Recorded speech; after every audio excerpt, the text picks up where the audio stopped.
A room full of smart, experienced, well-meaning people can approve a genuinely terrible plan. Not one of them will ask the obvious question out loud. That's not a hypothetical, and it's not rare. It's happened at the highest levels of government and inside some of the most technically capable engineering organizations on Earth.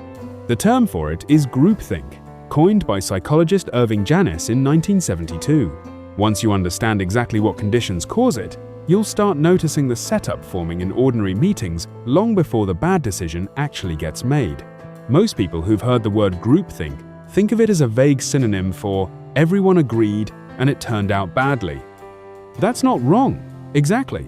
It skips the part that actually makes the idea useful, the part that separates a catchy label from a genuinely predictive tool.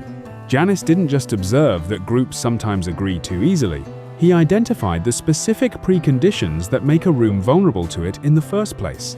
This means the failure is, at least in theory, predictable before it happens. It's not just explainable afterward, once the damage is already done. Here's the basic definition first, in plain terms. Groupthink happens when a tight-knit team starts valuing harmony over honest debate. Members quietly censor their own doubts to avoid creating friction with the people around them. And the group, collectively, starts believing it's smarter and more careful than it actually is, simply because everyone in the room nodded along at the same time. Notice what's doing the damage there. It isn't stupidity. It isn't a lack of information sitting somewhere in the building. The information exists. The doubts exist. Somebody in the room usually has the exact concern that would have prevented the disaster, fully formed, sitting right behind their eyes. What's missing is a functioning pathway for that concern to travel from one person's head into the room's actual discussion out loud. It could change anything. Janis didn't build this theory sitting in a lab running abstract experiments. He built it by studying real disasters, cases where the failure was already public and catastrophic. Then he worked backward to find the pattern connecting them. That's a meaningfully different approach than starting with a neat theory and looking for examples to fit it afterward. He started with the wreckage and asked what these very different failures had in common structurally, underneath the surface details of each one. One of those cases was the Bay of Pigs invasion. President Kennedy's own advisors suppressed doubts they privately held, just to stay aligned with a group that had already seemed to settle on a direction. But the pattern Janis identified wasn't limited to one embarrassing Cold War decision. It showed up again, years later, in a completely different setting, with a completely different kind of catastrophic outcome. That recurrence is exactly what should make you take the underlying theory seriously, instead of treating it as one historical curiosity. Investigations into the Challenger disaster later found that engineers at NASA had genuine, documented safety concerns before that launch. Real technical worries, raised by qualified people who understood the risk involved. And the pressure to stay agreeable, to not be the person who delayed a high-profile launch everyone else seemed ready to proceed with, buried those warnings for long enough that they never changed the outcome. Two entirely different fields. Government policy in one case, aerospace engineering in the other. The exact same underlying mechanism running underneath both. That's the detail that makes this worth taking seriously beyond a single historical anecdote. If groupthink only ever showed up once, in one unusually dysfunctional room, you could file it away as a fluke. It shows up instead across wildly different domains, different decades, different professions, different stakes, wherever the same three conditions happen to line up. That's not a coincidence. That's a mechanism, operating the same way regardless of the industry sitting on top of it. That should stop you for a second, because it tells you something important. Groupthink isn't a political problem, or a military problem, or even really a leadership personality problem. It's a structural property of certain kinds of rooms. And Janis was precise enough about the structure that he identified the specific conditions that tend to summon it. There are 3 of them, and it's worth learning all 3 by name. They tend to show up together, not one at a time, quietly reinforcing each other. The first condition is high cohesion among team members. This sounds like a good thing on paper, and in most contexts it is. A tight team communicates well, trusts each other, moves fast. But that same closeness raises the social cost of disagreement dramatically. The more a group likes and trusts each other, the more disagreement starts to feel personal, like a betrayal of the relationship, rather than a normal part of doing the work carefully. Cohesion, past a certain point, quietly starts operating as a tax on honesty. Think about the teams you'd actually describe as close at work. The ones where everyone gets along, the ones with real trust, where meetings feel comfortable instead of tense, where nobody dreads showing up on Monday. Those are exactly the rooms where a hard technical objection is most likely to get swallowed, precisely because raising it risks disrupting something everyone quietly values: the good feeling in the room itself. A dysfunctional, low-trust team, ironically, sometimes argues more honestly, simply because nobody's especially worried about damaging a relationship that wasn't that warm to begin with. The second condition is isolation from outside opinions.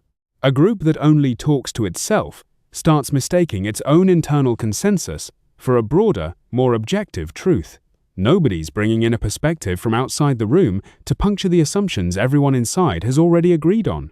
There's no outsider around to ask the naive-sounding question that turns out to be the important one, the question insiders have all stopped asking because they've been staring at the same problem together for too long.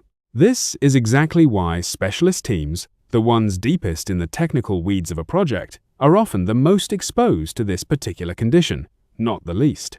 The more expert a group becomes, the more insulated it tends to be from anyone qualified to challenge it, simply because fewer and fewer people outside the group can even follow the conversation well enough to push back. Expertise, left unchecked, quietly manufactures its own isolation. The third condition is a directive leader who signals the preferred answer too early in the discussion. This one might be the most damaging of the three. It poisons the conversation before it even really starts. Once a leader has clearly tipped their hand about which option they favor, whether through explicit statement or just tone and body language, the rest of the room stops debating the actual merits of the options on the table. It starts debating how to arrive gracefully at the answer the leader already wants. That's not deliberation anymore.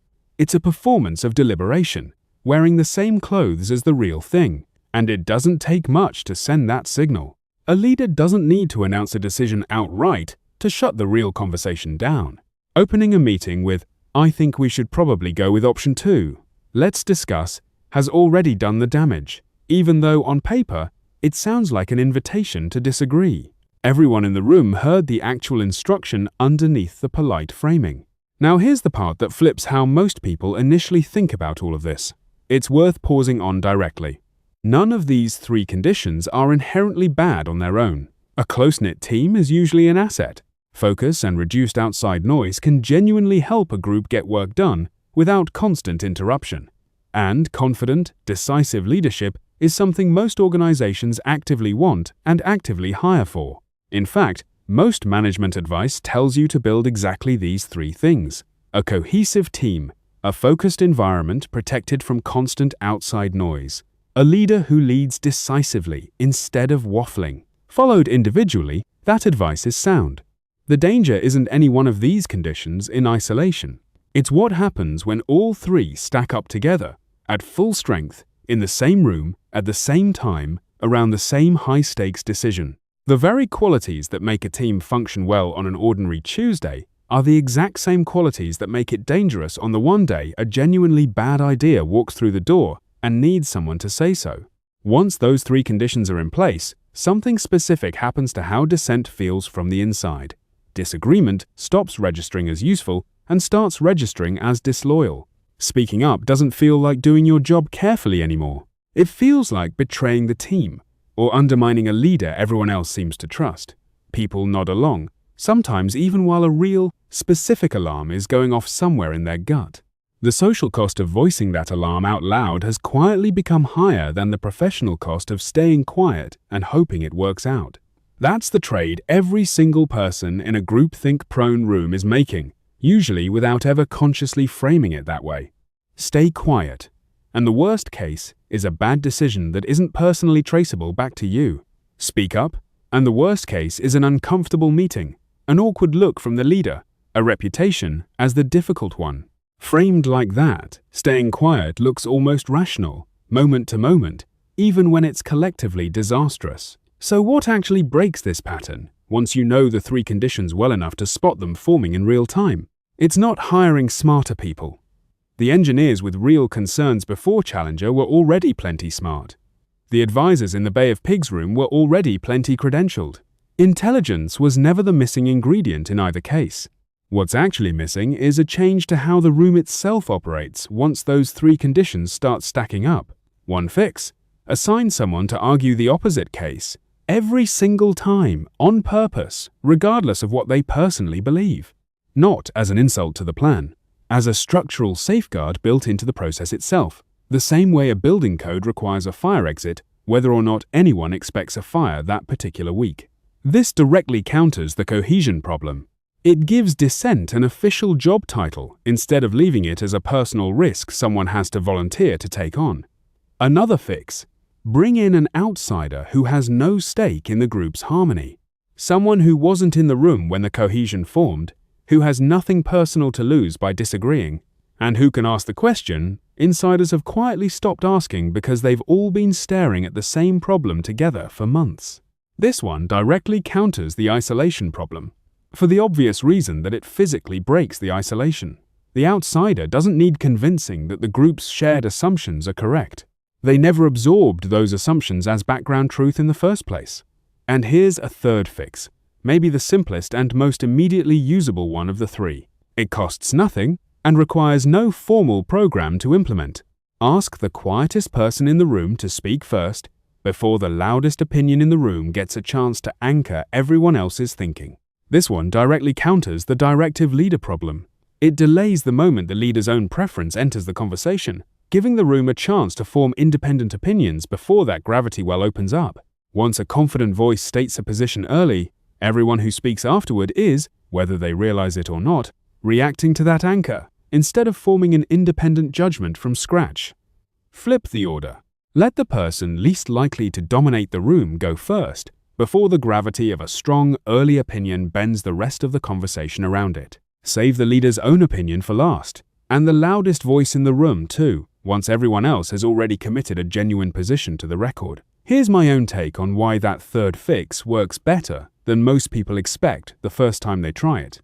It's not really about getting a better opinion out of the quiet person, as if quiet people are secretly always right. It's about protecting the room's actual information from being overwritten by social sequencing before anyone's even had a chance to think it through independently.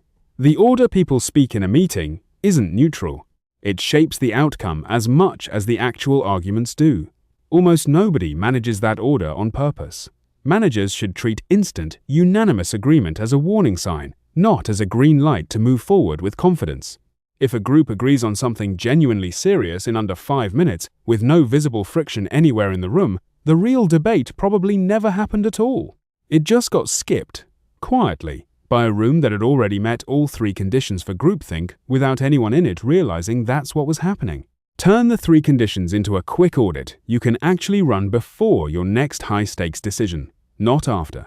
Ask yourself honestly whether the team deciding this is unusually close-knit. Ask whether anyone outside the immediate group has weighed in at all, or whether the whole conversation has stayed sealed inside the same handful of people the entire time. And ask whether you, or whoever's leading the discussion, said what you personally thought before everyone else had a chance to speak first.